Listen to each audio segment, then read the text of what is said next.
Winnipeg views here. And there goes my fuel pump as well, so good thing we're back. Let's get those fuel pumps turned off. Oh, there you go. Yeah, sorry, that took a tiny bit longer than expected. It always does when you're making lunch, but here we go. We've got some more VATSIM ATC. We are just absolutely rocking the ATC today, guys. Winnipeg Centre is online.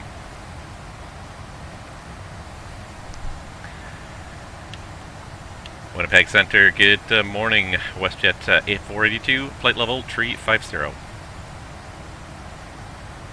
WestJet 42, Winnipeg Centre, good morning. Squawk ident. Here comes the iGent WestJet 482. If I can press that stupid little button in the middle there. Does that work? 42, thank you. You're identified approximately 85 miles to the west of Swift Current, flight level 350. Welcome aboard. Thank you, WestJet 482. All right, we're back. Sorry about that, guys. I got my lunch on, and that's good. But now I'm feeling all ready and renewed again, and ready to set up for this arrival into VATSIM. So let's see what you guys said while I was gone.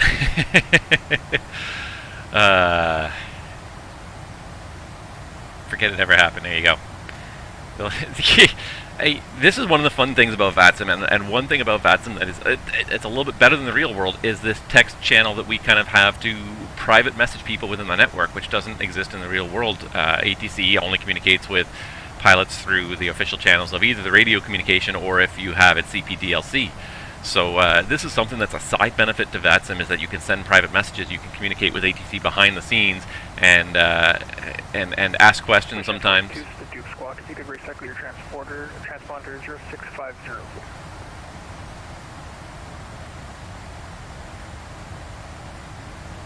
Sorry, was that for WestJet 482? Affirm, WestJet 42, squawk 0650. 0650 coming up, WestJet 42.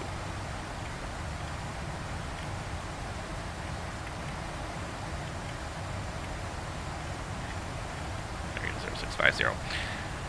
Yeah, and it comes advantage too when you're trying to pass along vast amounts of information. So when you're doing things like a flight plan or even just a waypoint that has a tough spelling, you could just type it into the text chat, and the pilot can read it as easily as they can, or the controller, the pilot can read it as easily as they can actually, much easier than they can usually say it. So especially when English is not a first language, that is such a huge advantage, being able to type certain things in.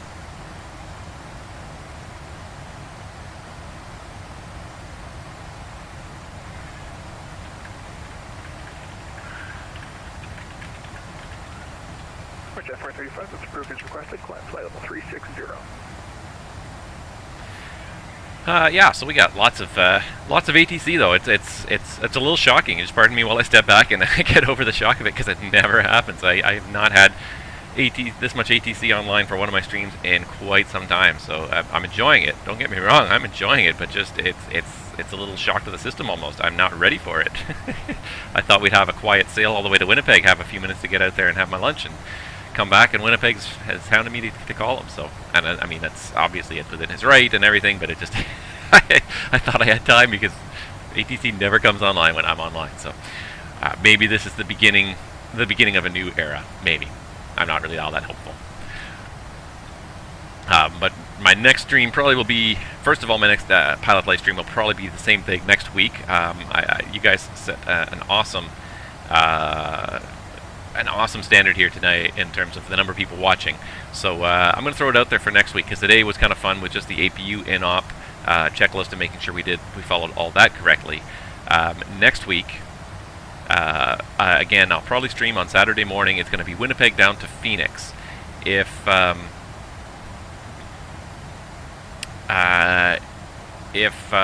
can get at least 10 people into the live stream watching at any point in time, then I am going to go ahead and fail something in this airplane, and we'll handle that emergency, because we had one emergency happen on a lag to Orlando like 2 months ago, and it was kind of fun, and I'd like to do it again, and I think it adds an interesting dimension, something different happening on stream instead of just watching the miles roll by. So it's totally possible to do it. Right now I have one failure. I have the APU has failed, but I can also just do a random failure. So today I'm not going to do that, because I think the APU has thrown enough interest into this flight But if I can get 10 of you guys watching in the stream next week, then I will press that random failure button, trigger something halfway between Winnipeg and Phoenix tomorrow, next Saturday morning, and we'll do something. We'll whatever fails. It may be simple. It may be complicated. I mean, that's the fun thing about the PMDG2. I love the service-based failures, but even the random failures, there is a lot of stuff to fail here. You know, it could be something as simple as, what have we got here? We could lose a channel of our autopilot, something fairly simple. You know, or we could end up with something quite complicated. We could end up with an engine fire, an APU fire, cargo fires, anything like that. They're all possible failures, so it'll pick one at random and we'll do it, and we'll follow it through to its end. And if we don't make it to our destination of Phoenix at that time, so be it. That is part of aviation. You don't always make it. You make it 95% of the time, 98% of the time you make it to your destination, but if something goes wrong, you may not make it. And certainly if there's a serious problem with the airplane, you need to evaluate what's the safest course of action. So we're going to do that next week. Again, but the goal is 10 people watching. Until I see that viewer count go up to at least 10, I'm not going to do it. Because I want to make sure that when I do it, it's in front of a bunch of people so that you guys can all criticize me after the fact as to what I should have done. You can Monday morning quarterback me all the way home. Alright, so let's see. Do we have an ATIS for Winnipeg? I know you said that there was some controllers online there, Squibbly, earlier. I don't see one yet. I think we might still be far out. It does look like there is one. We're just too far out to receive it yet. And you're a fair bit behind. Now this being said, I think you're also, this is the VATSIM feed. This is my live feed. This is the VATSIM feed. So the VATSIM feed's always a minute or so behind anyway. So you're quite a few minutes behind, but you'll definitely follow me into the gate there anyways. Yeah. I guess, no, we can't, because we can't even see him, so the only other thing we can do is look it up on VATSPY, or we can check the weather anyways. I believe I can do this through the FMC too. This is something I haven't really played with too much, but I believe I can do a weather request. Can I do an ACARS weather request here? I didn't do the pre-flight stuff, so maybe it won't let me. Well, let's do the pre-flight stuff now. It's a little bit late, but what the hell.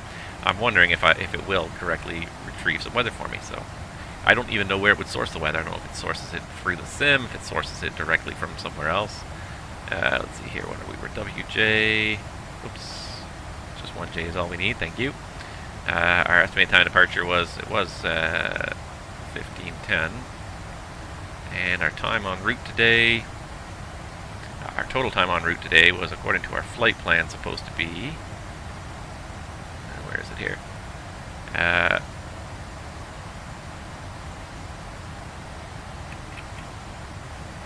Let's see here. 2:29.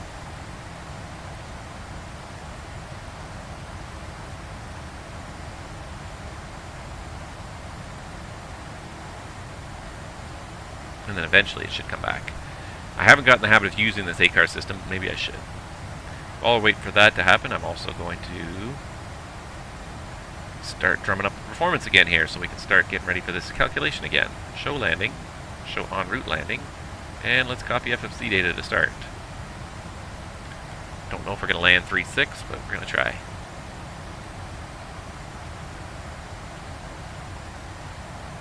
Buoy status, but it doesn't seem to want to get weather. I'm not sure if it has to have what is it, PMDG's Global Flight Ops. That might be a requirement for that to work. So we'll just get it through the vPilot client here. Wind 05013, gust 21. Ooh, she's a little bit breezy there in Winnipeg today. 9 degrees. Not exactly warm, but I'm going to assume they're still using 3.6 from that. So let's go ahead and set up 3.6 here. A wind like that is probably going to be dry. I'm going to put a comm winds. I always put comm winds unless performance is so critical. And that sort of covers me if the wind dies down. It's also just easier. But then your performance will actually be better than what is calculated here. That's the key. 30.18.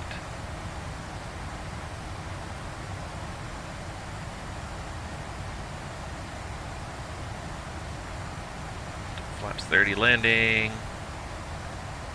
And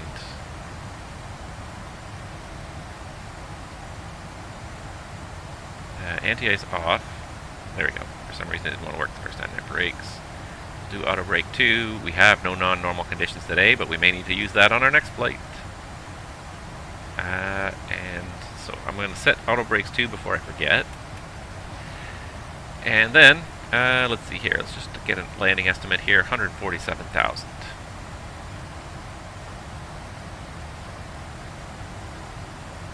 That should be enough to calculate.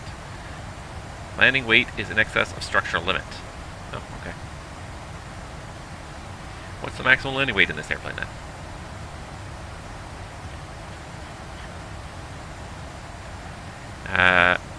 Max landing weight is 146,300 apparently. And we're showing 147,000 when we get there. We're going to have to burn some extra fuel. Well, that's uncomfortable, but this is going to be very uncomfortable for the passengers, but we're going to put the speed brake out now. There's a bunch of tricks you can do to burn extra fuel. One is to go fast. One is to start descent early. You can also put out the spoilers in cruise and just turn the engines against the spoilers. The other thing you can do is start the APU, except that we don't have an APU to start today. The APU will burn an extra 100 or so pounds an hour, so not going to get that today.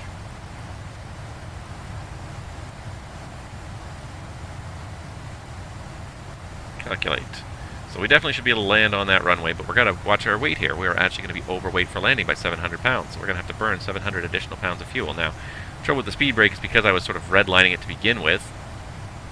Throwing the speed brake open now, even full power is not going to really be able to push against that. I'm going to have to wait till we start going downhill to really do that. So the other thing we can do probably is start descending early, so that we get into the higher fuel burn regime down low early on.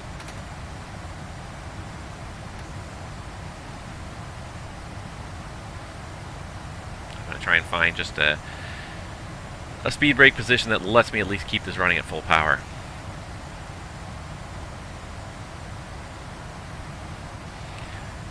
Alright, so we got to get down to 146,300. I did not realize we were going to be landing overweight. That's going to be an interesting challenge. WestJet 42, Winnipeg Centre. WestJet 42, go ahead. Yeah, WestJet 42, I don't know if you can pick it up yet, but information Bravo is current in Winnipeg, just for your planning purposes. They're landing runway 36. Yeah, not in range yet, but thank you for that. We'll plan runway 36, WestJet 42, thanks. Air Canada 1013, same for you, planning for runway 36. So what are the rules or allowances for fuel dumping?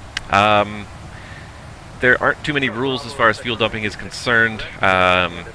It's something that you do if you absolutely have to, but it's really something that's frowned upon. Again, there is obviously an environmental impact of just dumping fuel overboard. It'll vaporize in the air, but it's a pollutant nevertheless.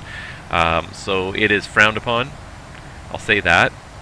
And the companies don't like it because that's fuel out the door. The only time they really will say you should be dumping fuel is if you have an emergency and you're going to be overweight for landing. And usually in that case, it's substantially overweight, where you were talking you'd have to fly around for an extra hour to 2 hours to burn the fuel needed. That's the point.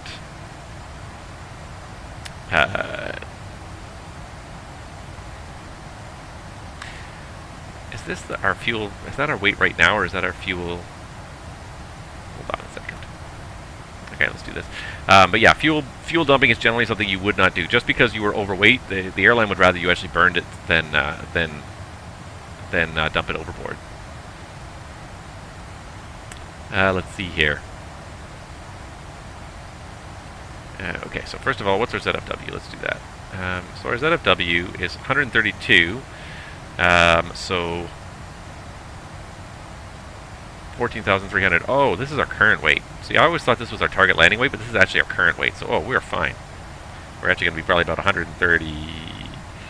How much more fuel are we going to burn? Let's get the prog page up here. Oh, I always thought that was the target landing weight. That's our actual weight right now. So, we're going to burn about another 4,000 pounds. So, we're going to be about 142,500. Okay, there we go. Learn something new every day in this business. And I should know this airplane better, but I'm not rated on a 737, so it's all sort of, yeah, so 7,500 feet. But I haven't done the intensive study I have of other aircraft that actually fly, so it's sort of, I mean, I know a lot of the things about the 737, but there are certain things that I have not been taught. I have not memorized the landing weights and things like that. Most of what I've learned is actually from flying it here over and over again, so learn some things the hard way. Alright, so the performance calculation's done. We've got, I believe we got the ILS Zulu runway 36 programmed in here, right? ILS Zulu 36, yeah, we do.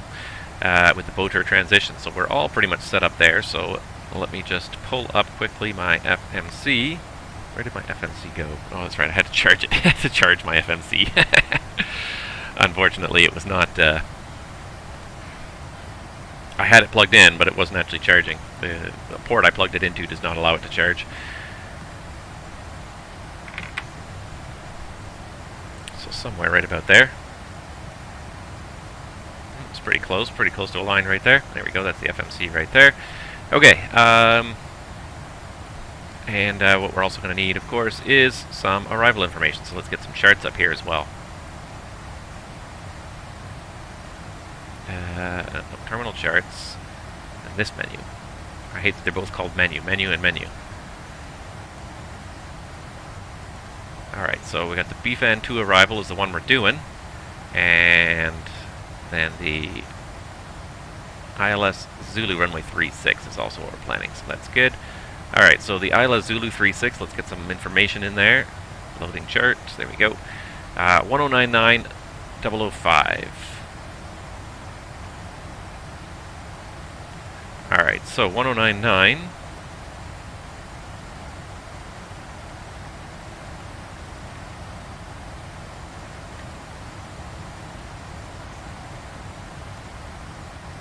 So 1099, 1099, and 005 is the inbound course.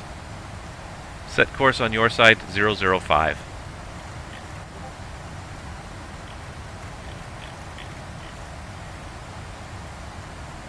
There we go. Check. Course 005 set. Nice. Alright, so we got that. We need minimums as well. Minimums straight in ILS 978. Get this all set up. We got about an hour to go, but if there's one thing you do in aviation, you get ready for things ahead of time, because you never know what's going to get you busy later on. So at a minimum 20 minutes before top of descent, you need to start getting set up for arrival. And if you start setting up 30 to 40 minutes, sometimes that just helps pass the time. Honestly, a lot of aviation sometimes is just killing time boredom, especially when you're doing kind of the longer haul flying. There's a lot of time just spent killing time talking to one controller who's not particularly talkative, because there's not much going on, because we're just flying a straight line through his airspace, and we're not going to be at the top of descent point for another probably 45 minutes, so he's got very little to say to us until that point. Let's see here. Cruise, top of descent, 256 miles is going to happen at 17:32. We got 30 minutes till our top of descent, so yeah, we were getting this set up pretty early today, but that's okay. There's nothing wrong with setting up early. What am I currently rated on? The only aircraft I'm currently rated on is the E190, E175. And I do have a Dash 8 type rating in my logbook as well, though it is no longer current. Alright, so I got all that, 005, I got that all in there. I think we got RTO number 2, and what we can also do today on this one, because we didn't do it on the first one, is set up some of this stuff here, because we couldn't set up last time because it was just too fast. So glide slope check at the NDB is 2100 feet. And the minimums again are 978. And then the missed approach altitude is 3000. One thing about a Winnipeg, flat as a pancake there. Procedures are all super simple, there's no terrain to avoid. Star ILS 30 on 2100, 978, 3000, and out of break 2 as the ATIS, single engine taxi. No, one of these days I should do single engine taxi. We can read up about it and think about doing it. Actually, no, I can't do it because we got the APU failed anyway, so we're not going to do that. Okay. Oh, information Bravo, 05013, gust 21, 9 degrees, Q3018, approach runway 36. Thank you. And I know I could have gotten that through VATSIM too, and I could have looked it up. I'm just trying to sort of play the game a little bit, and actually, yeah, you really could do it. Like in an airplane, you can ACARS and ATIS anywhere. Anywhere worldwide, it's just a computer network. It'll send you an ATIS anywhere worldwide as long as it publishes a digital ATIS. So, anyways, let's do this. Let's do the approach checklist. or the approach briefing. Are you ready for the approach briefing? I'm ready for the brief. All right, just make sure you guys can see this all nicely. So we got the FMC in the corner there. I'll go ahead and pause the track IR and let's just go through this. All right, so the speeds are in and the distances are checked. We're starting off with the BFAN2 arrival today into Winnipeg. 10-, come on, there it is.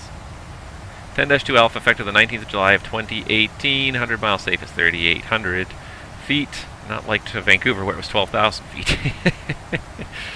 Let's see here. Aircraft planning. ILS Zulu 36. Mandatory altitude at LEPEM not applicable. Okay, so we have an altitude at LEPEM that is not applicable. So what we can do is clear that out.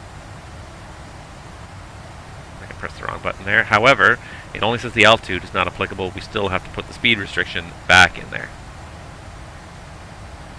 So the altitude is gone, but the speed restriction is gone. The altitude restriction is more if you're doing the RNAV Yankee, so it's there, and then you delete it if it's not needed.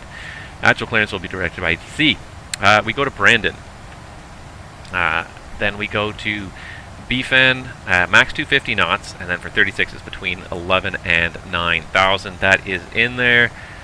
I hope you guys can read that. It's a little bit, looks a little bit dark now for some reason. It was brighter earlier. Then we go to Oddbit, LEPEM, for runway 36, max 230 knots, 6,000. So Oddbit, LEPEM, we deleted the altitude restriction per the note. And then we go to Boater, max 210 knots, and GoPed.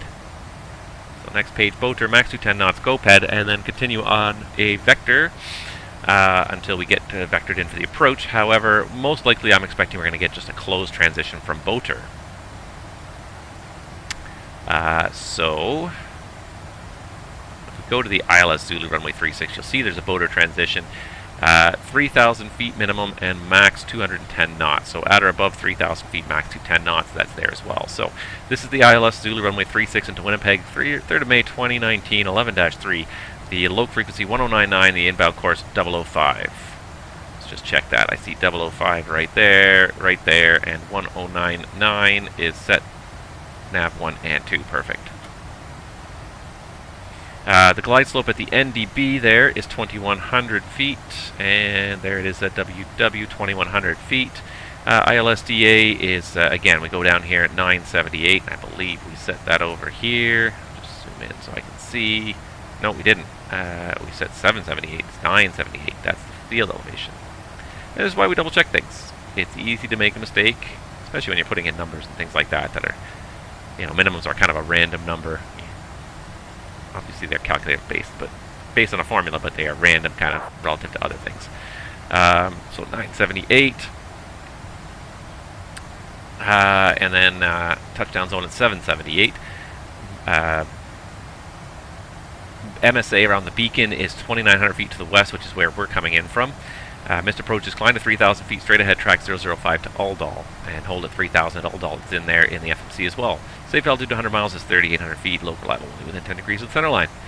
We're going to transition Boater, Noxum, and then off to the beacon, which is exactly what we've got in there, Boater, Noxum, so we'll probably close up the approach at Boater, I'm expecting. We'll wait for ATC instructions, but that's what I'm expecting. 100 miles safe, 3,800, local level, 10 degrees of center line. 3-degree glide slope, ALSF2 lighting system, no poppies on this runway, so we have to follow the glide slope for guidance down.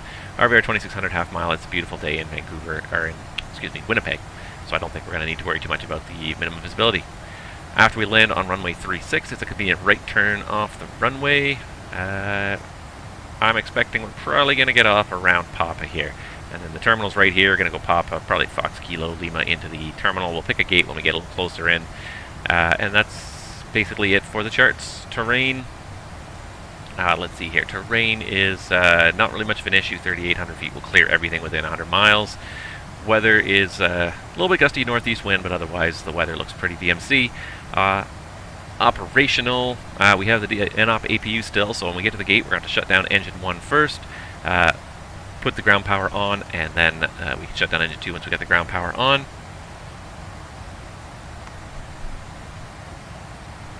No TAMs.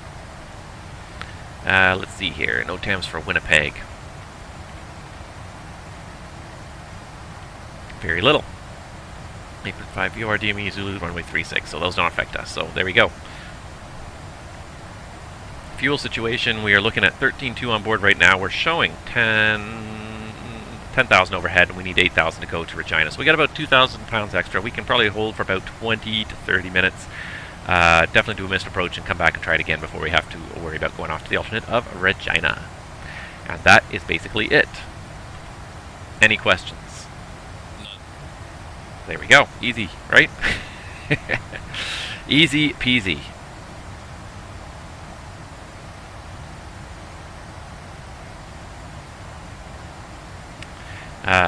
You'll have to take GoPed. So you have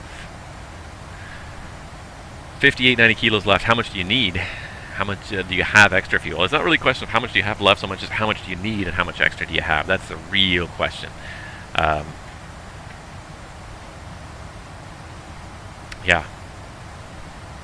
So I've got about 20 minutes of extra fuel. So if you are really tight for fuel, I can let you go by.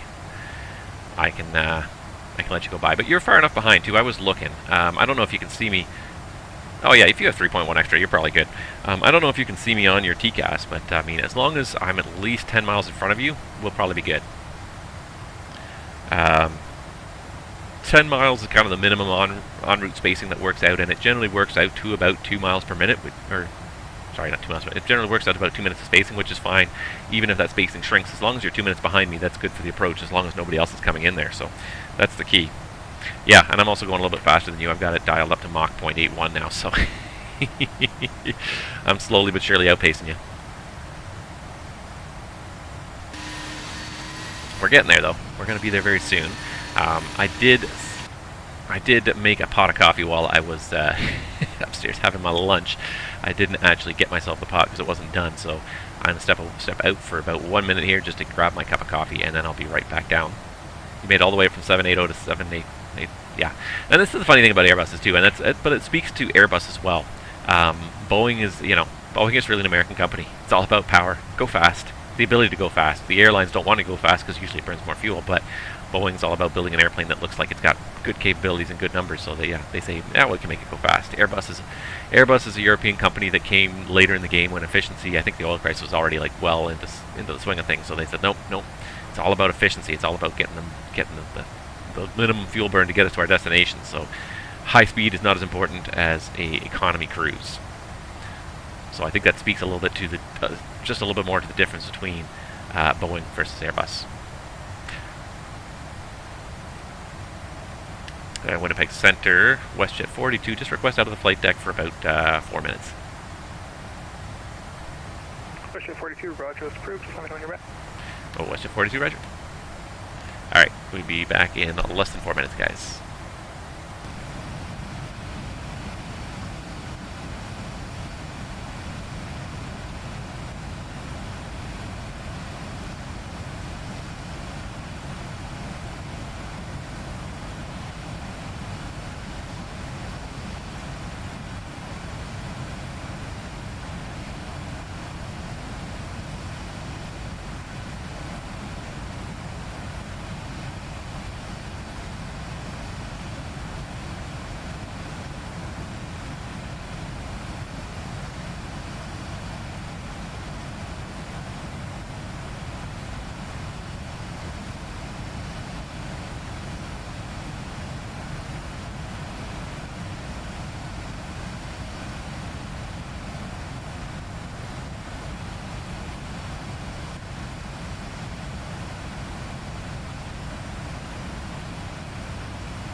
Vancouver Centre, WestJet 42 is back on the flight deck.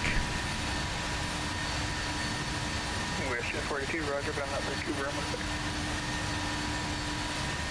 Sorry if I said Vancouver, Winnipeg. My apologies. No problem. I didn't even realize I said it. I have Vancouver on the brain now. Oh, mercy. How are we doing here? Look at that. Yeah, we're getting there pretty quickly now. Yeah, I think I am increasing the spacing between us, aren't I? Eat my dust. And yes, Squibbly, I will be doing Toronto Centre tonight. So after 01 Zulu, guys, if anybody is still interested in listening to me talk anymore, and I'm sure nobody will be by that point, I will be Toronto Centre from 01, probably till about 04. 03 to 04 Zulu. Depends on the traffic load. Most likely 04, because generally the traffic load's pretty good in Toronto on a Saturday night. If it falls off early, though, I might hop offline early. But anyways, minimum 01 to 03 Zulu tonight in Toronto. So yeah, tune in for that stream as well, if you will. That'll be on my YouTube channel. I still have not decided which channel I like better, honestly. If I like Twitch or I like YouTube better for streaming. They each have their own advantages. They each have a different audience, too. I kind of like streaming both because I kind of like trying to get in front of different audiences. So I really have not committed to one platform or the other to this point. I feel like I should. I really feel like I should, but I kind of like I said, I like each for different reasons. So I'm not 100% set on one or the other yet. Oh, I didn't even realize that FMS is still in the corner there. I'll get rid of that. Goodbye. We're getting there anyways. Yeah, tonight I'll be Toronto. If anybody's interested, tomorrow night I'll probably be online in Vancouver again after 01 Zulu. Won't be streaming. It's not going to be a stream. Just going to be involved in some training, so if anybody wants to just fly and have some service after 01 Zulu Vancouver FIR tomorrow.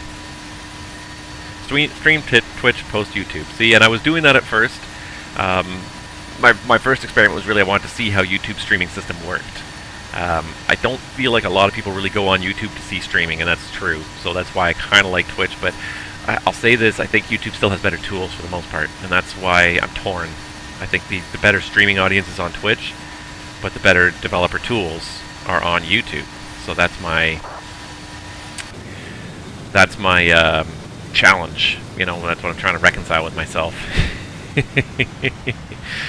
Which is better, because you're right. The one nice thing about YouTube as well is that even your live streams, they save them forever. Twitch has got an expiration date, 14 days, and then my live streams disappear off Twitch unless I download them and post them to YouTube, which is what I've done for the most part. Is I've cross-posted everything to YouTube because otherwise it would be gone forever. YouTube automatically archives everything, even your live streams, no matter how long they are. YouTube archives everything, so I've got all of my stuff archived on my YouTube.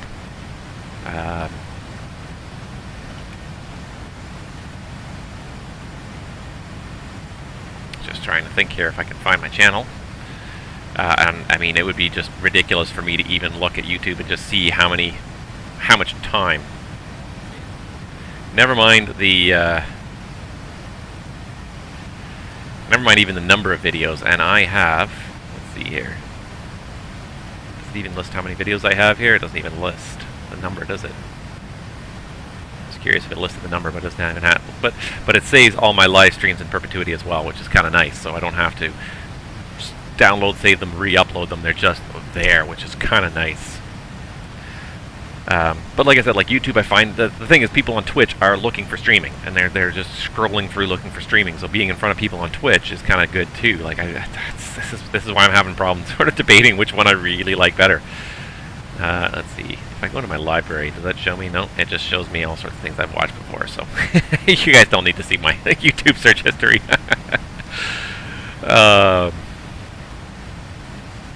If I go into my studio, I just wonder. I'm just curious. I'm just trying to figure out, like, if I can see even how many channels, how many videos I've posted in total content.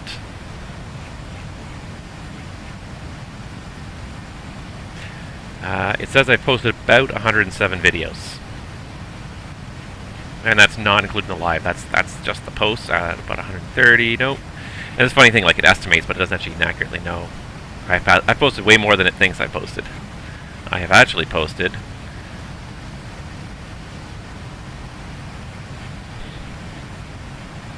191 videos to YouTube, and with so many of them being pilot life videos, like I have probably posted, I'm just trying to think here, like I've probably posted like 400 hours of video to YouTube, and that doesn't even include my live streams, which now I've got about a dozen of them at 2 to 3 hours a piece, so it's another couple hundred. Like it's amazing how much. I would love to see like a total. I would love to see a stat on YouTube of how much I've actually. Their analytics are more interested in how many people are watching your videos. But I'd be curious to see just how much video time I have posted. Because I figure I posted probably 300. I probably posted 300 plus hours of video to YouTube. And they don't delete it, and that's the thing. Like, Twitch has an expiration date. And I kind of get that. I totally get that from a services perspective, especially a free service. All that storage costs money. It absolutely does, and live streams especially tend to lend themselves to being long, to being multiple hours. So I get limiting. Limiting the limiting the length of time content stays on. I think 14 days is a little low, perhaps, but yeah, Twitch is. I guess Twitch is kind of that's what Twitch. Calling Winnipeg Centre, say your transmission again. That's kind of what Twitch is, though. Twitch is very much a, it's a here and now. It's a live in the moment kind of medium. It's not a save this for forever and ever medium. YouTube is more of a let's save things forever and ever medium. So it kind of also makes sense with what they do. Twitch is very much watch the streams that are happening now. Don't rewatch old streams. Don't watch what happened yesterday. You don't want to know what happened yesterday. We've got 1,000 people. We've got 10,000 people streaming today. Watch those people. So it's kind of interesting to kind of compare the two, and obviously they serve different purposes. So they have different policies, but. Yeah, the tools on YouTube, and again, I think this is not something necessarily against Twitch per se, but I think just the fact that YouTube's been around longer, the analytics tools are fantastic. Twitch, for the longest time, was very hard to sort of hone in on how much money you were making. They really did not have any good way of displaying how much income you were actually making. They might show you how much one particular stream made you, but as a whole, like to see a total of how much you've made is very challenging in Twitch. So, yeah, that's why I'm conflicted between the two. I still have not made up my mind, and I'm sorry. I realize it's frustrating. I would like to kind of make up my mind one of these days.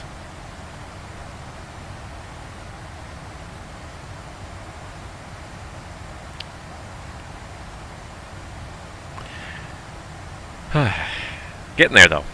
What airplane are you flying, Squibbly? You said I guess you're flying in a 320. Are you flying Aerosoft?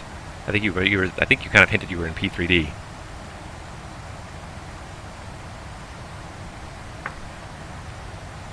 So I think I imagine you're either flying the the FS Labs or. Oh, you're flying FS 2020. Okay.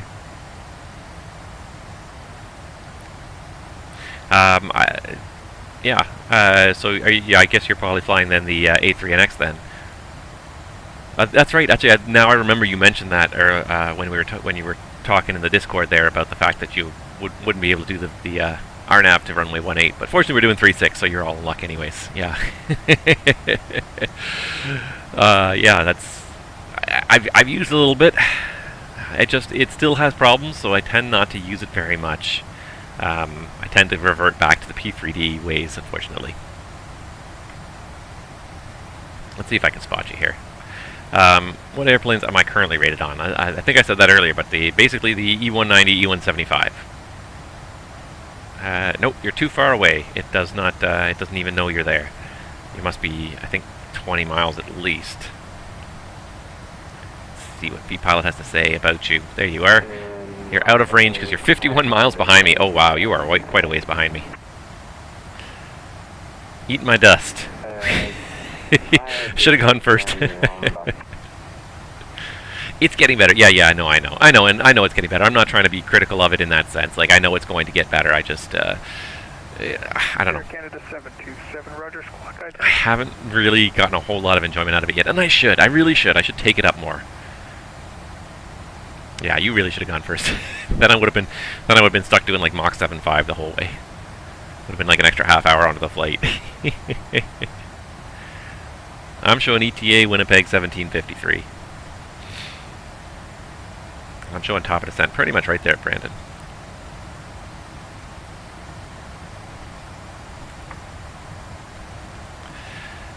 Canada 727, squawk ident. It is fun to have group flights. I did one last night. What did we do yesterday? We flew the FNO and we did Chicago over to Louisville in the CRJ and MSFS, and that was a lot of work because there were changes. Like we changed our star on the way into Louisville. It was a lot of work. It was definitely doable. But one thing I'm looking forward to. Yeah, no, I don't trust some of the FNC numbers in that. Likewise, I don't trust the FNC numbers in the CRJ. Things like the fuel, I find it's off and off. It thinks you're only going to burn another 100 pounds before you get to your destination, and it's like, no, we're going to burn a couple thousand pounds still. Yeah, I do. Well, yeah. Most of what we do is generally transborder stuff, and yeah, it's generally short. We're generally in the 300 to 500 mile range. WestJet 42, information Charlie is now current in Winnipeg. I'll have to send for you shortly. Oh, WestJet 42, Roger. We'll pick up Charlie.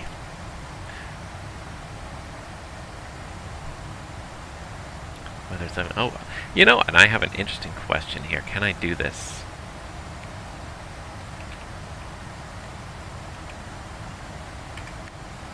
Air Canada 727, Winnipeg Centre, are you there? So here's something interesting in vPilot, and I don't know if you guys have seen this before or dealt with this before, but anywho, there is a new software that some areas are using to run their ATIS software, and it's called VATIS. Air Canada 727, Winnipeg Centre. It's not built into the scope like some of the other ones were built into the scope. This is actually a standalone program that you run when you're running your radar scope as a controller, and it separately connects the network and generates the ATIS and everything else like that. One thing that when the ATISs were connected into the controller scopes was that the radar scopes would communicate information about ATIS updates automatically to each other. Now that it's an external program, it doesn't do that. So what they did was they created a command where you can actually message the ATIS, and it will send you a message when it's got an updated ATIS. So when the ATIS changes, this is meant more for controllers, but there's nothing that stops the pilot from using it. You just open up a chat window with the ATIS itself, hit subscribe, and now if the ATIS updates, I'm going to automatically get a notice. I'm going to get a message. And that is actually kind of realistic. I don't know if you guys really know that. Yeah. I don't know if you guys really noticed this, but yeah. So I've got it. Sorry, I've got it dialed in here. I sent this message to the ATIS itself. So I opened up a private chat window with the ATIS, and I sent it subscribe, and now it's gonna send it the updates automatically. But in the real world, that's what a lot of ACAR systems will do. You can send for an ATIS once, or you can subscribe to an ATIS, and it will send you the ATIS as soon as a new one is published. It will send that out. So that's what most pilots actually do. Is they usually for the destination they'll hit subscribe, so that if there's an update, boom, it'll come in there automatically. They won't have to check, and then they won't be surprised when they say, "Hey, we have information, Charlie." It's like, "Oh, information, Gulf's current. I don't know what you got Charlie for." You automatically get it sent to you. So as a pilot, you can do that. So you can try that anyways with any of the ATIS that's out there. I don't think it's. I'm pretty sure it's not going to hurt it if it's not a VATIS, but if it is a VATIS, you can subscribe to the ATIS and get notified automatically about updates. And of course, you could type unsubscribe and send it a message. All that really matters is just that you see the command here anyways. Just type in the word subscribe. That's all I did. I just typed in the word subscribe, and it responded and said it's going to send me updates. Winnipeg Centre, you've deviated from your flight plan and you're not responding to requests. I will have to disconnect you from the network if you do not reply. Please respond. Yeah. I didn't even realize you could do that, and then I was just thinking about it now. I'm like, oh, I know these guys use VATIS in Winnipeg, and that subscribe thing is meant more for the controllers, or at least it was originally, I think, intended for controllers, but there's nothing that stops pilots from using it. It doesn't, all the VATIS program knows is that call sign wants to be sent a message every time, so. Neat little trick. I never even realized until just now that you could do that. So now I'm going to get the updates automatically. I didn't even read the ATIS because I was too obsessed with that trick, but information Charlie, doesn't look like too much is changing here. 3018, comes out of the northeast, still gusty, few at 25,000. Looking good.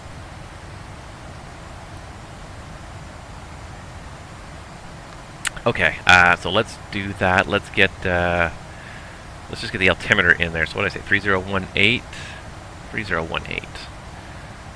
So let's get the altimeter in there just so it's ready to go. Nope, too far. There we go. Now it's ready for the transition. Air Canada 723, get in the boot. Yep. Not listening. I don't know. I usually have a lot of patience with pilots that are away from the flight deck. You never know what's going on sometimes in their life. My biggest thing is as long as they're not causing a problem for somebody else. That's my biggest thing. If they're causing a problem for somebody else, then I absolutely will. I will call a network supervisor about them. But I'm generally pretty easygoing if somebody's not responding, because you get it a lot on VATSIM sometimes, depending on which sectors you work. But I see it a lot, and I don't worry about it if it's not ruining somebody else's day. Yeah, I remember that guy from Boston circling over Toronto for 2.5 hours. Oops. See, and that's the kind of thing where, yeah, if he had been any lower, I probably would have said something. But again, he was up at whatever. He was at 350. He wasn't interfering with anybody arriving and departing Toronto. Everyone was well away from him before they ever got got to that altitude. So I was not really worried about it. But yeah, the second you start interfering with other people's enjoyment of the network, if you're taking off and landing at a controlled airport without talking to other people, or even just in the terminal airspace and not talking to people, that's when I'm going to start to get. That's when I'm going to start to try and get a hold of you really, really desperately, because I need to make sure you're not interfering with other people. And if I can't communicate with you, I don't know what you're going to do. So, yeah. We'll see if we get anybody else like that in Toronto again tonight. Then a supervisor started watching my screen and boots him off. And the supervisor would have noticed eventually anyways if somebody said something, so I don't feel too bad about it anyways. I mean, you know, and there's one thing if you're away from the flight deck for 30 minutes. You know, that's allowed by the VATSIM's code of conduct, but you're supposed to check in the flight deck at least once every 30 minutes to make sure nothing's happening. So if you're away from the flight deck for 2 hours, you didn't realize that something was, you were connected to the network and things were unpaused, like that's pushing the limit. And most of the time the supervisors aren't going to do anything more than just boot them off the network and make a little note in their file. But if it becomes a repetitive behavior, I do know a person who was booted out of the network as a whole. They were banned from the network because they were constantly getting caught being away from the computer. All the time they'd log on to do an overnight flight and they'd go to bed and they'd leave it on, and you know, the airplane would be paused at the top of descent point on the far side of the pond for an hour before the guy would wake up. Absolutely, you can fly offline. There's nothing. Online is completely, totally optional. If you want to fly offline, you can. You just simply press that big fat blue disconnect button. It doesn't do anything other than just disconnect you from the network. The airplane keeps on flying. So all these sims, absolutely, you can fly them offline, and probably the majority of people do at the end of the day. Probably about 30% of people tend to fly them online. Most people tend to fly them offline, but I just, you know, and then people will buy like the artificial traffic packages to fly, so they have airplanes flying around the sky with them, and they'll have an ATC script that they'll deal with. I can't do it. I find that you just can't quite beat a real human being for realism. The scripts all, you know, once you've done them 5 times, they really sound like a script. They really don't sound. There's no realism. There's no dynamicism to them. It sounds like a. Yeah, top of descent is coming up very soon there. It's right there at Brandon, so I'm waiting about 1 more minute and I'm going to bug them. Winnipeg WestJet 435, step away for a few minutes. So yeah, absolutely. And if you want to just log off just for some part, if you, like, oftentimes I'll do these overnight flights where I'll fly from North America to 42 at pilot's discretion, descent 11,000, Winnipeg altimeter 3018. Okay, our discretion to send 11,000 on 3018. We have Charlie, WestJet 42. Alright, we got 11,000. We got VNAV mode engaged, so we're good. Yeah, like I will often do that. I will depart in the evening from North America. I'll fly all night long, and I'll land in the morning in North America, or in Europe. You know, and I'll have ATC in Europe because it'll be kind of mid-afternoon by the time I get to Europe. But I will disconnect for that middle portion. The airplane will keep flying all night on the sim while I go to bed. Then I wake up in the morning. It's usually I put it on pause at top of descent, and it's usually paused by the time I get there. And I just unpause it, reconnect to the network, and I continue my flight there. So, yeah, and if you want to enjoy a flight without all the rigmarole, absolutely, you're right. Offline is nice. For me, it's a lot about immersion, you know, and again, that comes kind of from the realism factor. But yeah, I will do offline flights. I absolutely will. If I want to do something, especially something that's perhaps non-standard, perhaps something that's training, or something, if I want to go and do like a sightseeing flight, where I may want to fly somewhere where normally you would not be allowed, then I'll just do it offline, absolutely. And then, you know, you could do whatever the hell you want in the sim when you're offline.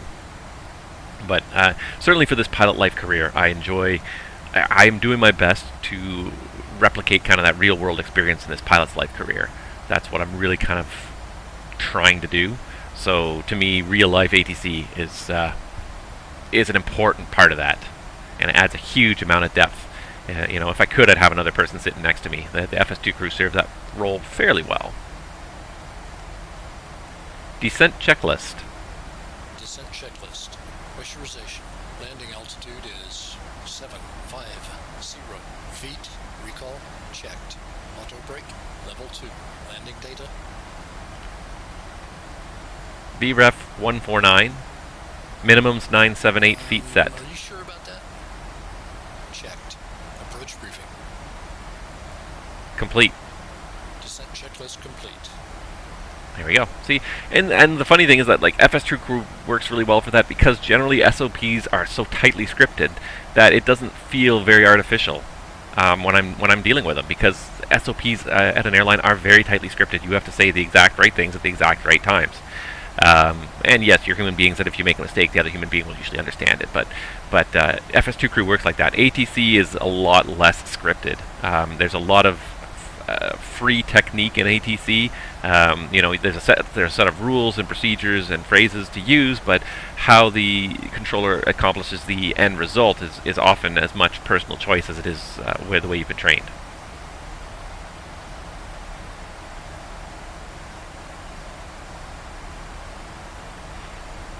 I'm just happy to have so much ATC today. I am floored. We almost had end-to-end ATC. We didn't have Edmonton Centre in the middle there for about 25 minutes there, but otherwise we have had end-to-end ATC, which is fantastic. I don't get that. I think if you've seen anyone, you've seen quite a few of my streams now, and you know, like, it's pretty rare where we actually get some ATC. So I am super stoked that we're getting ATC all the way to the ground. We have Winnipeg Tower, and I should probably dial that in. So 118.3.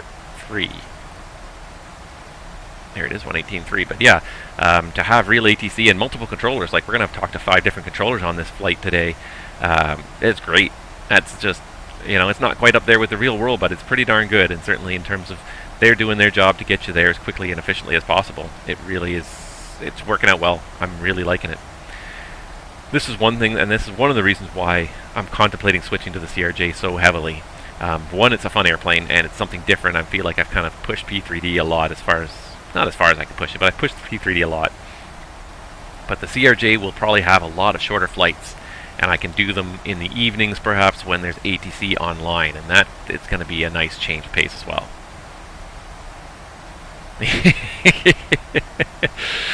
Yeah, the great thing about the internet is you don't have to have credentials to be out there saying whatever you want.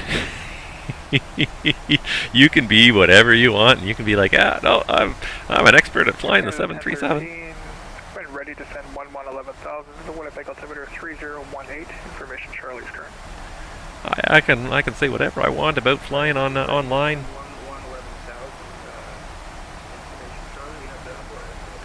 You don't have to be a credentialed expert to be able to make a video on YouTube or put together a stream on Twitch. And it's a double-edged sword. It's great because it really has democratized a lot of...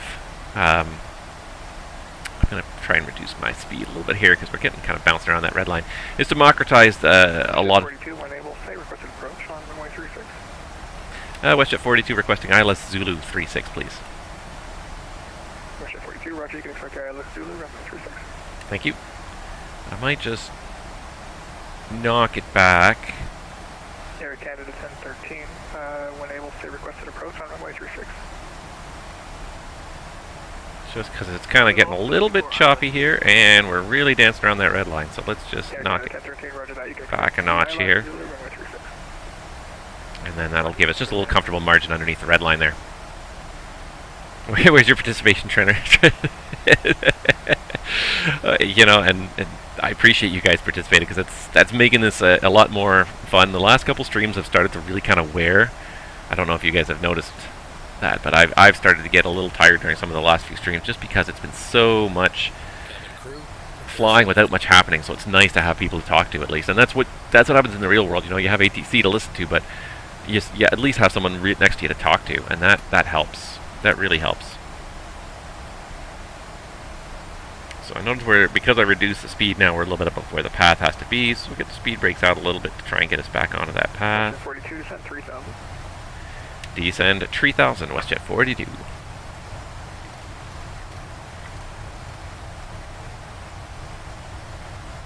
You're a wiener. Yeah, everyone who participates in flight simming is probably a wiener. My controller stream is going to start probably, it'll be after 01 Zulu. It may not be exactly 01 Zulu. My goal is 01 Zulu, but by the time I get my computer up and running and logged on and everything, it might be quarter after. No later than probably quarter after I should be online. Transition.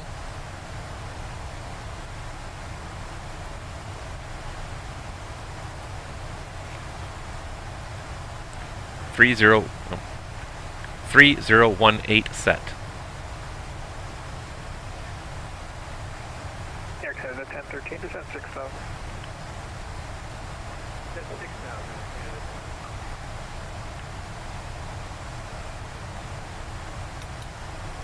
Yeah, I'm going to go and actually spend some time outside because it's a pretty nice day outside and spend some time off, but then I will. Yeah, you're down to 6,000 at least. First 1013, you're leaving my airspace to the Yes, west. in Canada, always follow the restrictions published on the chart unless ATC explicitly tells you to delete them. In Canada, we follow everything that's published on the chart until it's deleted. So if he wanted you to not follow the, what's the restriction at here? At BFAN, he would say cancel the altitude restriction or altitude restriction of BFAN cancelled. But yeah, you have to cross BFAN between 9 and 11,000, even though he's cleared you all the way down to 6. Yes, you have to still abide by that restriction.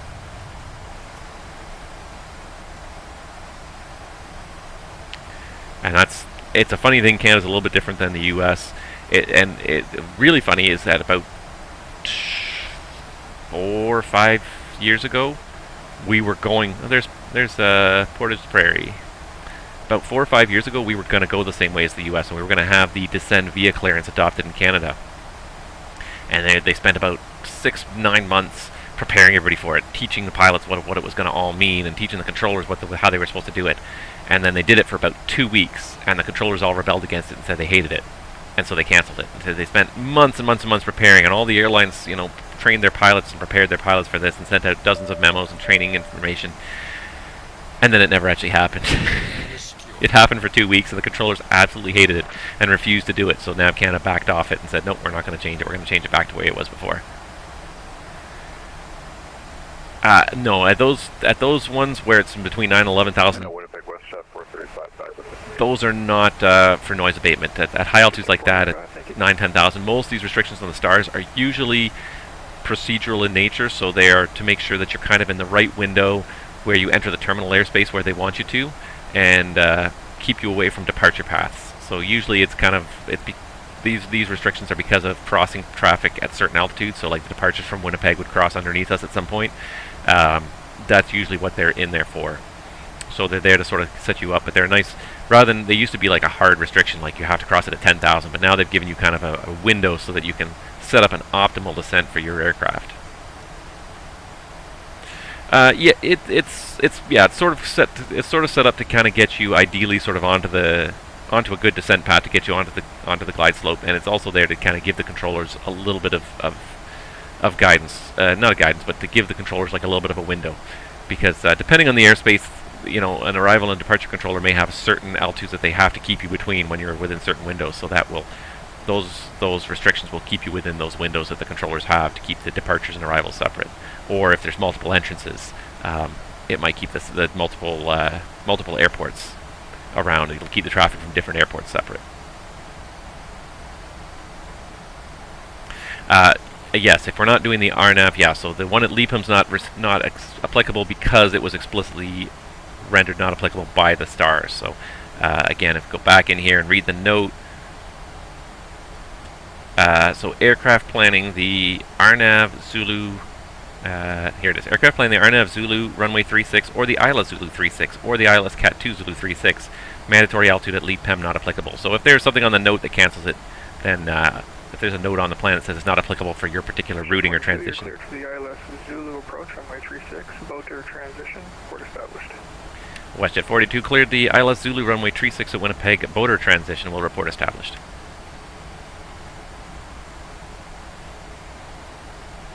And it seems to have set it up into glide slope mode. I don't like that. I'm going to go back to LNAV VNAV because it's not happy. There we go. I'm going to cancel the approach mode. Alright, so we're back into LNAV VNAV path because I kind of really pitched down there for a glide path that I wasn't ready for.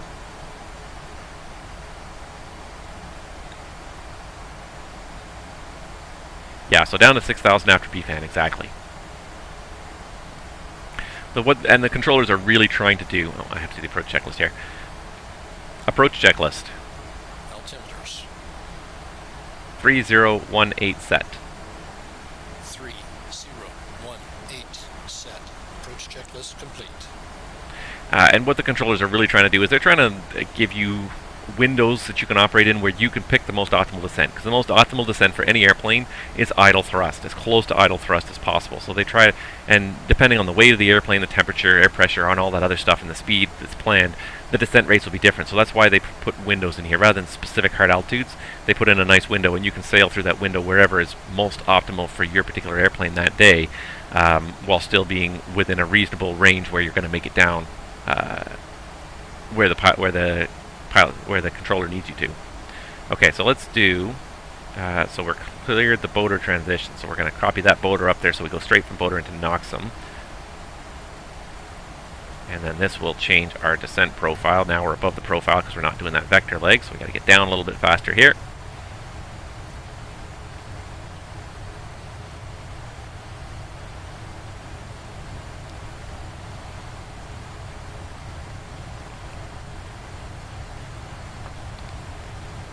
Yeah, the reason that LEAPM transition at 6,000 exists is because if you're doing the one other approach to that runway, which is the RNAV Yankee, you have to reach that altitude restriction in order to be able to set up properly for that RNAV Yankee approach. So it's only, that altitude restriction is only really applicable to that approach, but it sets you up to the right altitude.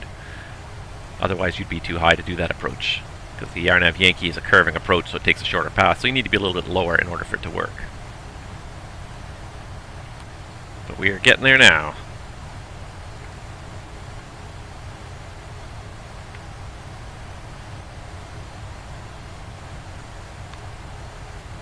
Starting to see Winnipeg coming into sight there.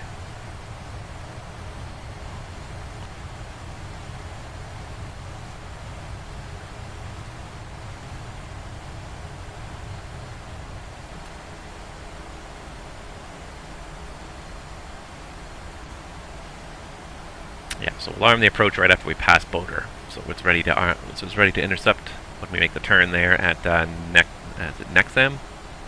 Noxam.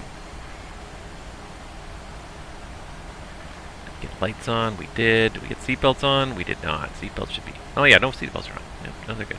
Landing lights should all be on at this point. There goes LEAPM, which we pretty much crossed it at 6,000 anyways, because it's pretty close to our ideal descent profile anyways, but that was just a coincidence. 5,000. Checked.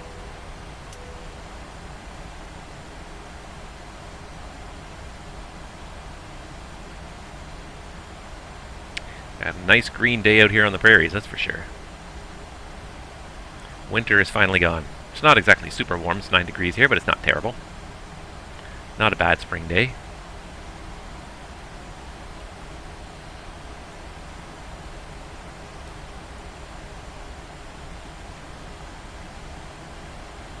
Yeah, 210. 1013 to some 3,000. I'll predict you 210.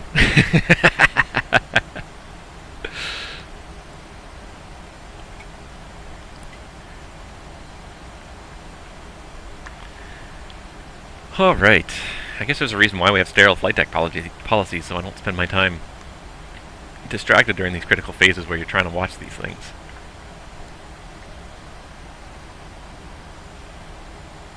She's pretty good though. She's doing pretty much an idle thrust descent all the way down here.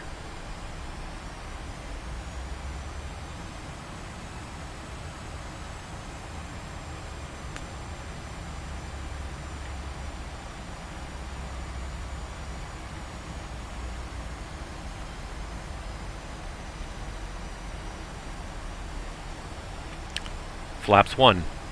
Flaps 1.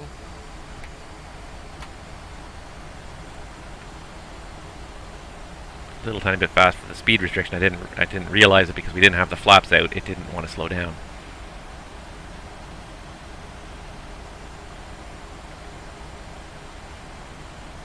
Okay, so we'll arm the approach again here. Now it's armed. View our loc and glide slope. Perfect. Flaps 5. Flaps 5.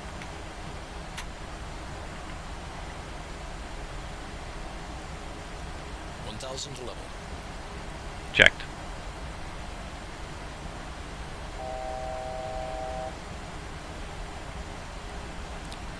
Put my approach chart really quickly because I think we might need to continue the descent here. Once we're established on final, we're good down as low as 2,000? 2,000. Oh, it locked in anyways. Loc, glide slope, missed approach altitude set.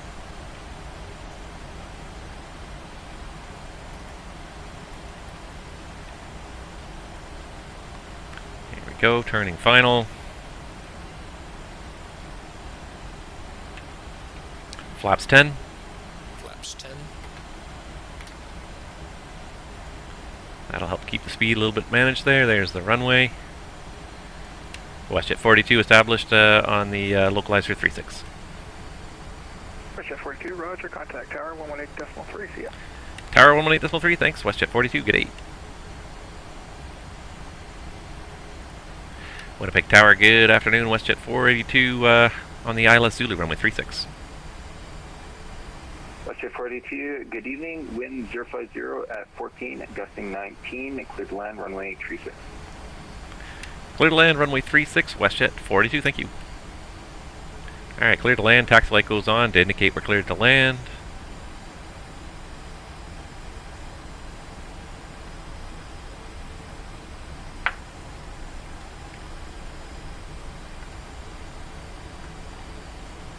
Gear down. Gear down.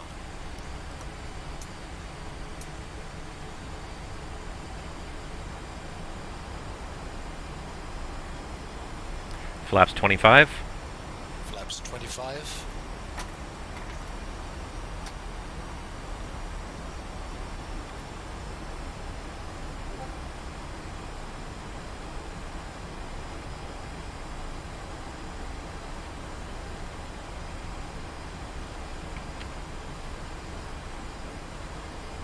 Fine approach fix.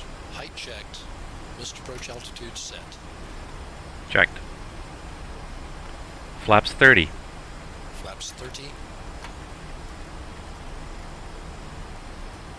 We'll set 165 for the ref because of the gusts. Landing checklist. Landing checklist. Engine start switches. Continuous. Stable. Speed brake. Armed. Landing gear. Down. Flaps. Flaps 30, green light. Landing checklist complete.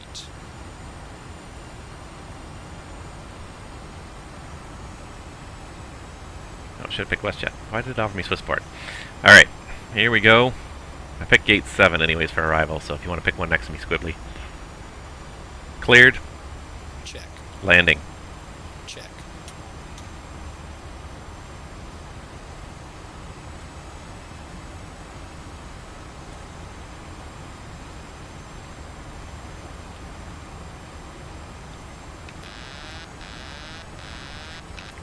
Autopilot coming out.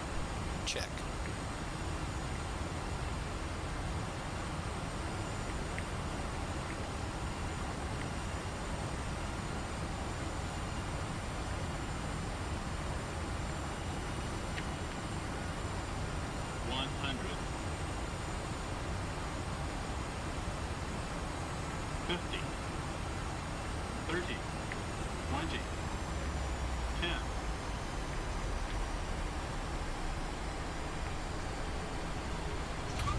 Speed brake up.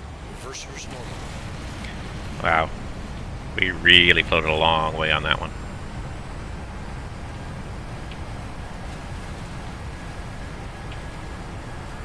Your goal is to get off the runway before I did anyways. I used the full length of this runway with that extra speed.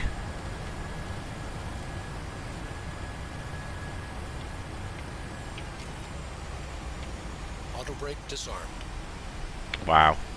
That extra speed for the gusts really just carried me right through that flare. I even tried to kind of push it down a little bit and it still just carried me on and on and on. Check. Oh well. Check. Check. 60 knots.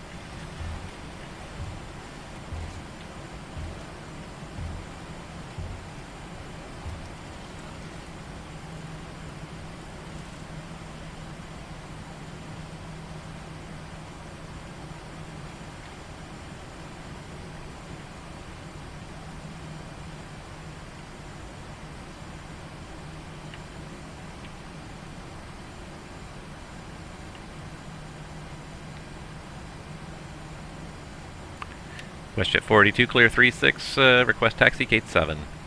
Check. WestJet 482, taxi Tango, Foxtrot, Kilo, Lima, apron your discretion.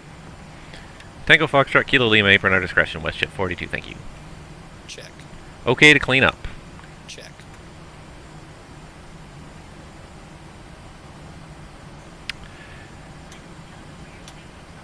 Master caution. Anti-ice. Yeah, that was a little bit further than I would have liked to have floated down that runway, that's for sure. Oh well, it's okay. We're here, we're safe. Didn't go off the end, it's a nice long runway here at least, but I gotta work on nailing that touchdown zone a little better. Especially when you carry extra speed, it really does float and you really have to flare, but not flare it too much. You want to just slow the rate of descent, you don't want to stop it altogether. Because otherwise you end up just floating through the touchdown zone like that.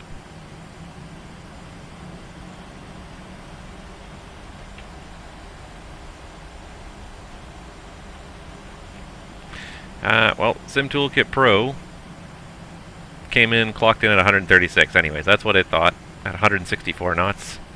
Really? It was still doing 164 knots when it touched down? That's crazy. That's why I was having such a hard time getting it down on the ground.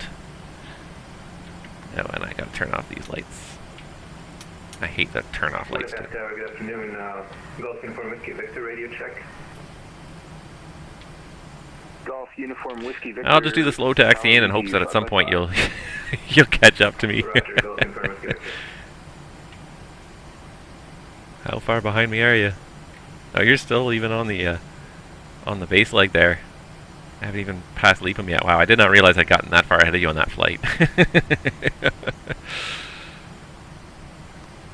That's the thing. Once I get in the plane too, like especially with these longer legs, I tend to push it right to the red line, as close as I reasonably feel able, because it's not that I don't enjoy streaming, but these streams get long really quick. 7 to Boater, yeah. So you're still okay. You're getting there. I'll probably see you turning final or getting onto the runway just as we're pulling up into the gate here. Speaking of which, where is gate 7?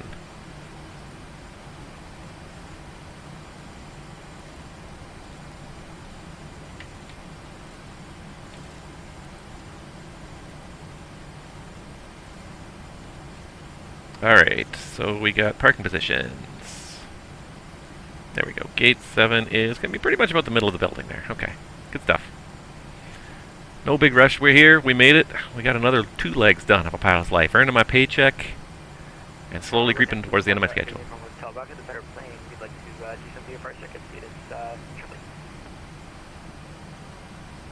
Foxtrot Echo Uniform Hotel VFR circuits are approved. Altimeter is 3018, runway 36 active, squawk 1205.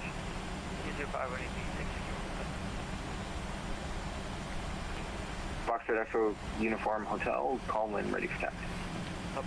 3 minutes. Ready for taxi. I wonder if we can see you out there in that pale blue sky. Uniform Hotel, Not yet. taxi apron your discretion, Charlie, hold short runway. We got the 3 minutes, so we're good for the engine shutdown when we get there.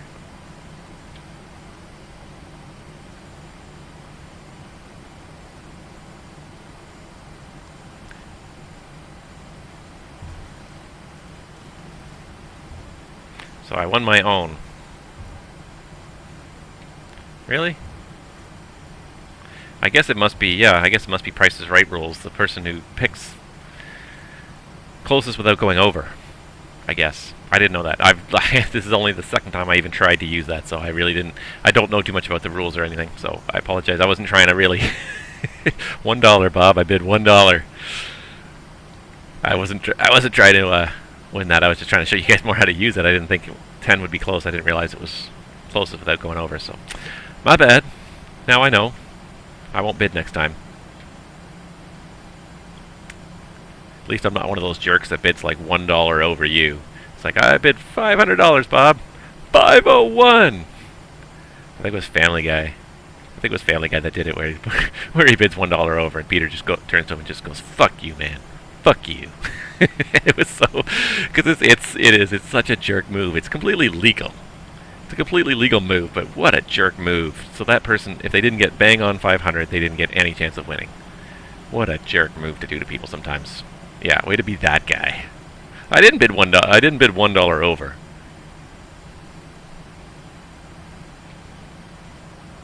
All right, you must be on final by now.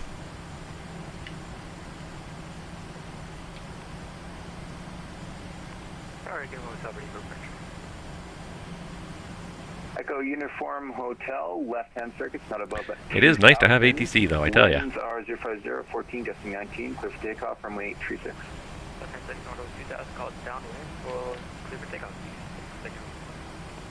Somebody doing circuits. Uniform Hotel, also no delay on that takeoff. No delay on the takeoff. My fellow stream followers are on final. There he is. Here's the guy just flashing lights on the runway threshold there. Just turned final. Yeah, okay, so you'll be down in about 3 minutes. Just about the time I get to the gate, you'll be down.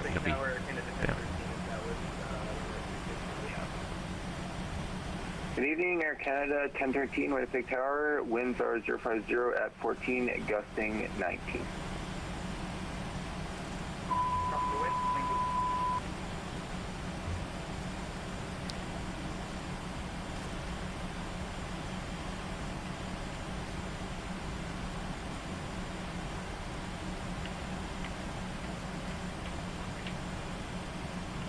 Apologies, Winnipeg Tower. Can I just clear the landing? Negative, Air Canada 1013 aircraft is on takeoff. Alright, thank you. Just wanted to confirm, sorry. Alright, gate number 7. And we're gonna cheat, we're gonna look for my my GSX ground crew. There they are. There's gate 7. Nice. Alright. So pretty much straight ahead. Lights and doors. Air Canada 1013, you can clear to land, runway 36. Clear to land, runway 36, Air Canada 1013. So you're not too far behind. Cabin crew, disarm doors and cross-check. You'll get to the gate about 5 minutes behind me here. Doors disarmed, no APU.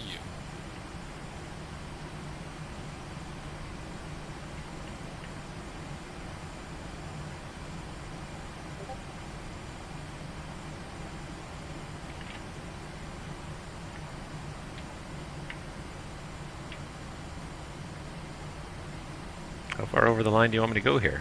There's no way I'm on that line.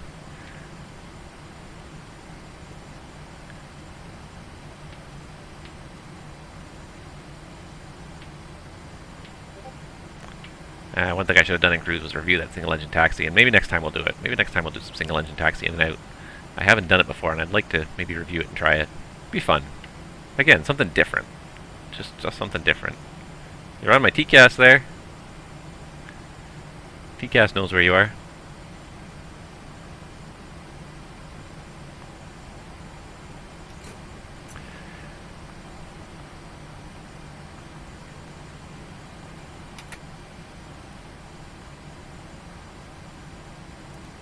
Cockpit to ground. Go ahead. Please connect external power. Roger. Connecting to GPU. Hold on, we don't have a power source. Yeah, we're waiting. We're waiting. Ramp guy's working on it. It's just slow and awkward. When you don't have an APU, everything in life is just slow and awkward. While we're waiting, let's go spectate.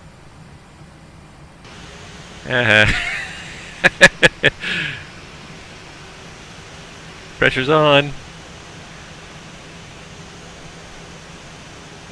Oh, Nice, nice. Oh, and then jumped up in the air. APU is connected. Thank you. Well, you definitely made the touchdown zone closer than I did.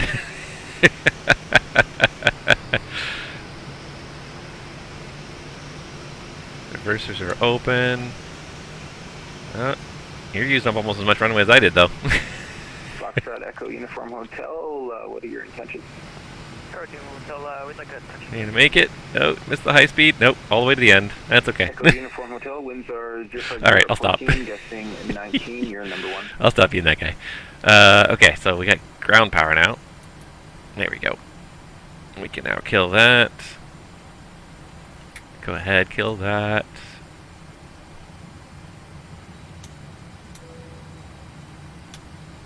Air Canada 1013, welcome to Winnipeg. Were you looking for a particular gate this evening? Nothing in particular. I think it was gate 8 was available. Air Canada 1013. Roger, Air Canada 1013, once off, taxi Tango, Foxtrot, Whisker. For some reason, he Echo. always forgets to turn off At your these discretion. hydraulic pumps, so I'm going to turn them off. Tango, Foxtrot, Echo to the gate Air Canada 1013, and we're clear right now. Roger. Yes, absolutely use that auto brake. Echo Uniform Hotel, clear touch and go, runway. Embraers do not have it, and it's a nice thing to have. Makes the landing so kind of quiet and uneventful. You just simply put it down and throw the thrust reversers out. The spoilers come out on their own, the auto brake comes on its own. Like it. Shutdown checklist. Shutdown checklist. Fuel pumps, off. Probe heat, off. Hydraulic panel, set. Flaps, up. Parking brake. Set. Engine start. Cut off. Off. Off. Shutdown checklist complete. Thank you, Mr. FS2 crew. Offloading is now happening. Uniform Whiskey Victor. There you are, taxiing in slowly but surely from all the way up there. Information Golf. You were close. I thought maybe you were going to make that high-speed cutoff. One thing that's interesting to note, very soon now, Velocity is coming to the mainstream on VATSIM. I don't know if you guys know about Velocity, but Velocity is basically the major update to the VATSIM infrastructure, where the rate of update of aircraft positions goes from once every 5 seconds to 5 times every second. So a 25 times increase in the amount of position updates. So instead of just seeing you kind of moving towards the runway and then suddenly you're on the runway moving, all that's happening here right now is it's VPilot here interpolating. So it's VPilot receiving that information from the VATSIM network, and then it interpolates it, so it gives you kind of a constant speed and a constant angle between those updates every 5 seconds. But now it's going to be every 5 times a second. It's going to be, you're going to see the flares very nicely. You're going to see every angle change, every little degree change of those flares and everything. So that's listening to the VATSIM ATIS or real world ATIS? That's coming very soon, because the last of the legacy clients that will not support it, that have not been updated, and nobody is around to, no developers are around to update them, have basically been phased out. I think as of the end of last month, I believe, or in the next couple of days, they've been phased out. So now VATSIM is ready to turn that system on, because none of the legacy clients that don't support it are still working. ATIS has been reset. Are still connected to the network. So now it's only the new generation clients, ones that are actively updated. So VPilot, XPilot, Squawk Box, the ones that are in active development. All the ones that were no longer in active development are no longer allowed to connect to the network, and so we can now start to use that. So those flares are going to look a lot better in the future. Yeah, that's terrible. I'll see how you actually taxi. Yeah, we're all going to see a lot of things we never used to see before. This is going to make me sick if I do this too much. Where are you? There you are. We're almost here. VFR circuits are approved. How close the VATSIM controller display to real ATC displays and controls? It's pretty darn close. It depends. It very much depends on the organizations, different organizations, because in the real world, different organizations have different looks to them. So like the Canadian screens look different from the American screens, look different from the European screens. Each one has their own software, their own standards. I'll say this, for the ones we have in Canada, they're pretty darn good, and they're getting better. We're actually introducing some new software over the next year, probably, that's going to roll out to most of Canada, that's going to become very close to the real deal. I know the Americans too, they pride themselves, their scopes, the software they use is different, but they pride themselves on being very close to the real deal. I honestly have no idea about Europe. But yeah, I mean, within the limitations of the software that we have available, we try to make it as realistic as possible. There's that aircraft doing circuits behind you there. Taxi apron, your discretion. Charlie, hold Well, short runway. I apologize for making you wait for me, and then and I still got to hear first. Charlie, hold short runway 36, go confirm with Victor. Which one did you say you're going to 8? Which one's 8? That one? Yeah, I like it to be kind of as realistic as possible. There are limitations based on the software.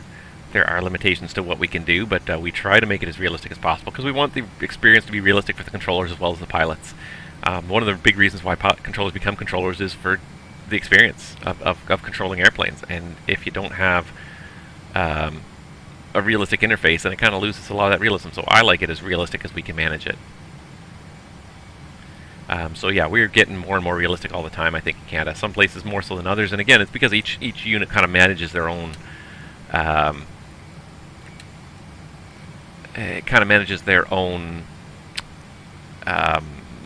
their own software, but we're trying to sort of set a standard where it's closer to the real thing than it has been before.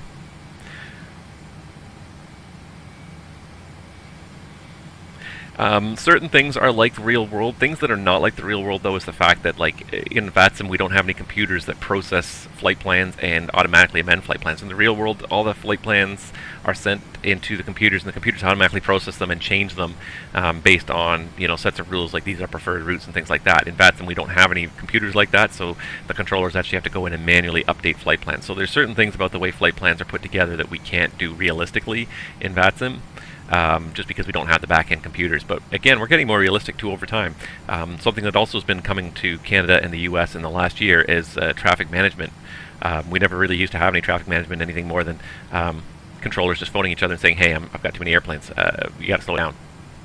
And it was very kind of informal, but we've actually got formal traffic management units now in the US and Canada. So when there are events happening, there's very specific procedures that can be followed in a very realistic fashion. They'll say exactly what is allowed, what's not allowed. So that realism is also kicking up a notch now as traffic management is becoming much more like the real world.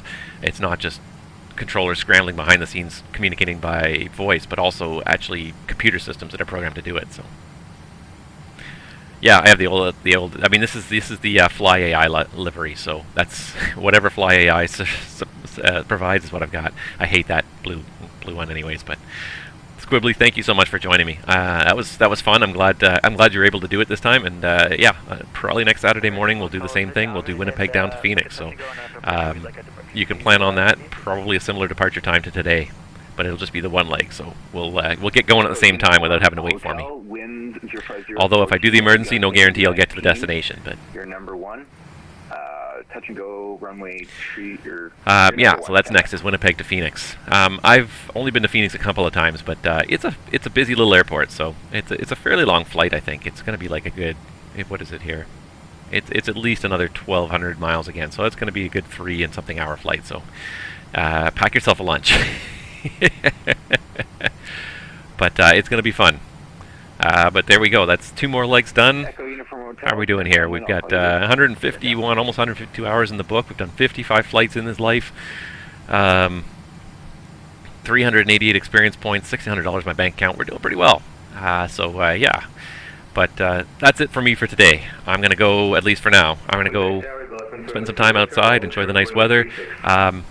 I'll be back around 01 Zulu tonight for some ATC on the YouTube channel, so if you're interested in watching that, watch my channel. It'll probably be shortly after 01 Zulu, but no later than 10 after, or quarter after, so I'll see you guys then. In the meantime, enjoy the day, enjoy the weather outside. I hope it's a nice day wherever you are, and we'll see you guys real soon. Cleared takeoff runway 36, go confirm.